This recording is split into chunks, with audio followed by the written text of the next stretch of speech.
सरफरोशी की तमन्ना अब हमारे दिल में है, देखना है जोर कितने बाजुए कातिल में है। इनकलाब जिंदाबाद, भारत माता की जय। जय हिंद। मैं जीतू फौजी, आपका दोस्त, आपका भाई, आपका ट्रेनर। आज मैं अपने आदर्श और अपने हीरो की बात करूंगा जो पूरे देश का एक आइडियल है। 1907 में लाहौर में जन्मे भगत सिंह ने मात्र 14 से 15 साल की उम्र में ही अंग्रेजों के दांत खट्टे कर दिए थे। उन्होंने 1919 के जलियांवाला बाग नरसंहार कांड हुआ था, उसके अंदर उन्होंने एहसास करवा दिया था अंग्रेजों को कि आजादी दिलवाने के लिए भी एक और योद्धा उनका बाप जन्मा है। उसके बाद उन्होंने 1920 में गांधी जी का जो असहयोग आंदोलन था उसको भी ज्वाइन किया। 2 साल तक ये आंदोलन चला। 1922 के अंदर जब असहयोग आंदोलन को गांधी जी ने वापसी लिया तो भगत सिंह को काफी ठेस पहुंचा। उनको लग रहा था कि इसी आंदोलन से हमें आजादी मिल जाएगी, लेकिन जब उन्होंने वापसी लिया तो एक बड़ा अजीब सा उनके दिल में ठेस पहुंचा।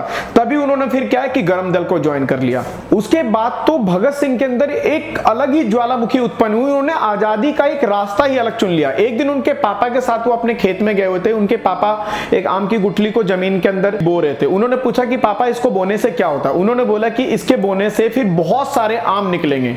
तो उन्होंने बोला था कि फिर मैं भी बंदूक बोऊंगा ताकि बहुत सारे बंदूक निकलेंगे और इससे फिर मैं अंग्रेजों को मार मार करके अपने देश से भगा दूंगा। सोच देखिए कि छोटी सी उम्र में उन्होंने अपने अंदर एक कैसी सोच रखी आजादी के लिए। उनके इस चिंगारी को देख करके, उनके इस देशभक्ति को देख करके जो देश के अंदर अलग अलग जगह पे गरम दल के जो स्वतंत्रता संग्रामी थे उनके मन में भी भगत सिंह के लिए स्नेह पैदा हुआ।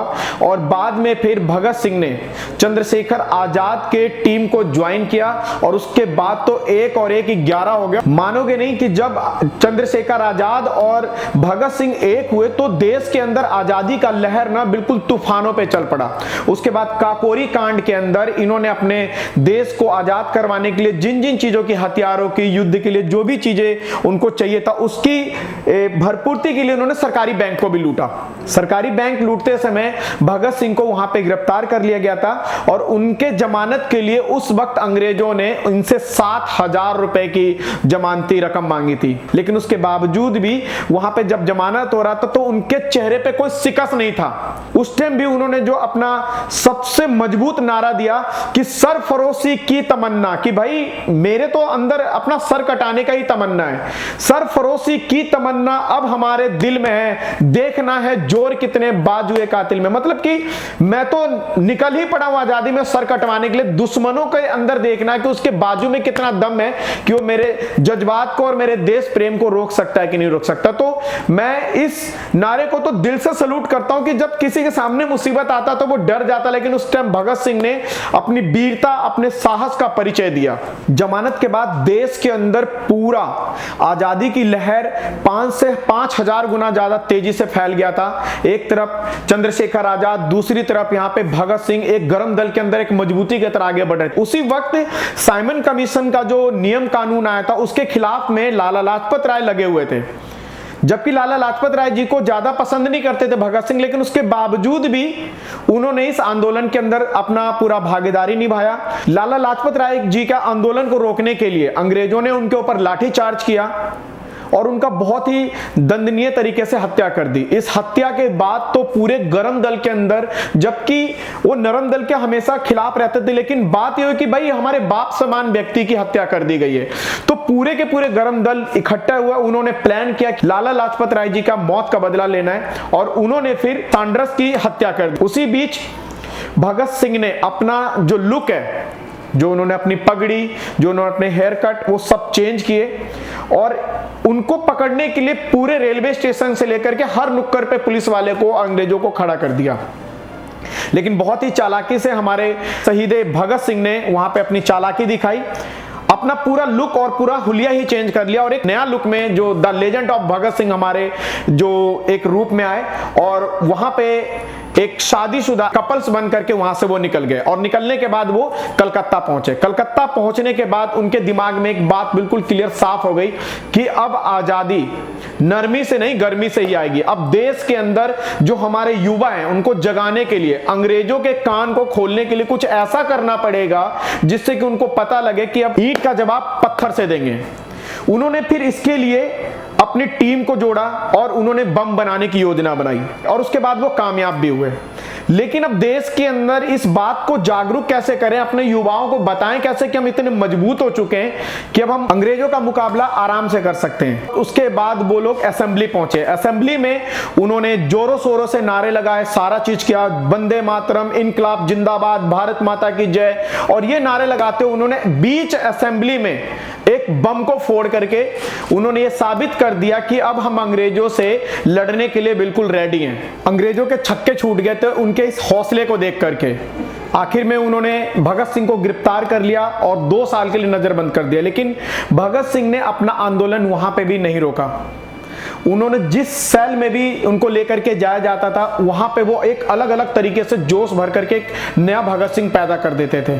आखिरी में अंग्रेज मजबूर होकर के भगत सिंह को एक अलग सेल में बंद किया, लेकिन वहां पे भी अकेले रह करके भी उन्होंने अपने आंदोलन को नहीं छोड़ा और उन्होंने 64 दिन तक अनशन पे बैठ करके अपनी टीम के साथ उन्होंने अंग्रेजों के छक्के छुड़ा दिए। अब अंग्रेज काफी परेशान हो गए। उन्होंने फांसी का दिन निश्चय कर दिया कि भाई 24 मार्च 1931 को इनको फांसी दे दिया जाएगा। लेकिन जब जैसे ही फांसी की बात पूरे देश में फैली, एक देश में एक आग सा फैल गया।